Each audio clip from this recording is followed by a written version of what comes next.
Alpha Square is a 200-room affordable housing complex in the East Village, and it's the kind of solution to homelessness that advocates say San Diego needs more of: permanent, supportive housing. I appreciate your time. I just wanted to connect up. City Councilman Chris Ward met recently with Bob McElroy, the CEO of the Alpha Project, which built Alpha Square. They actually have a place where they could be a human being. McElroy says he's frustrated with the slow pace of building permanent housing for the homeless. If we're going to do, 800 units, which would make a dent in the downtown population, it'll take decades.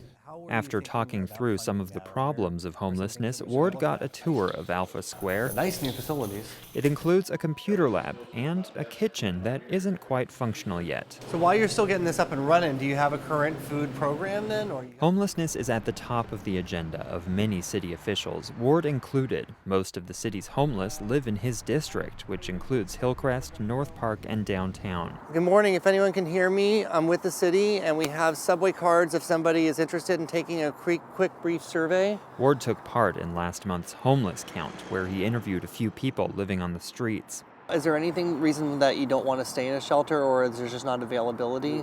He acknowledges a huge part of the problem is that the city just doesn't have enough money to deal with homelessness. He says 2016 was a missed opportunity for San Diego to ask voters for a tax increase to fund homeless services. Several such measures passed in November in the Bay Area and Los Angeles. Los Angeles now is able to not only provide a local source of income for those kinds of programs, but use that as a seed money that will then attract state and federal money to match, even further improving on the kinds of programs that they can deliver for the Los Angeles community. And so if we're not even willing to look for local sources, we are missing out on other opportunities that are already out there. Ward is gay and continues the decades-old tradition of having a gay or lesbian council member in District 3. But he differs from his predecessors in an important way. How we grow for the next 30 years. Ward has a child, Betty. She's about to turn 3. Like any dad, he's full of cute stories. And she sits down and she goes, boom, shakalaka. I'm like, where did that come from? That is just absolutely adorable.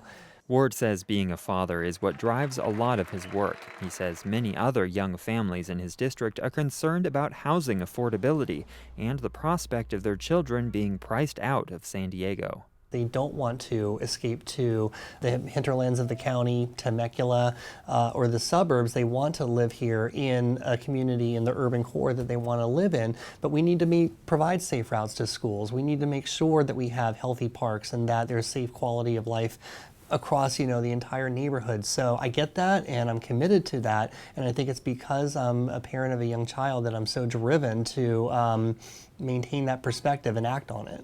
Congratulations. Thank you. Ward is emerging as one of the leading progressive voices on the city council. Last week, he announced his first major policy proposal, an ordinance aimed at guaranteeing equal pay for women and minorities among city contractors. He makes no secret of his liberal values, but he says his style is open-minded and collaborative. Building those relationships with Republicans, conservatives, other organizations, I think has been done over time because they know me as an individual. We're able to have honest conversation. Sometimes I might disagree with them, but I never disrespect them. And I think that style is going to allow me to be successful because we're always going to have an open two-way conversation. There's no shortage of problems facing District 3 residents, and there will be no shortage of those open, two-way conversations during Ward's next 4 years in office. Thank you, Councilmember Ward. Andrew Bowen, KPBS News.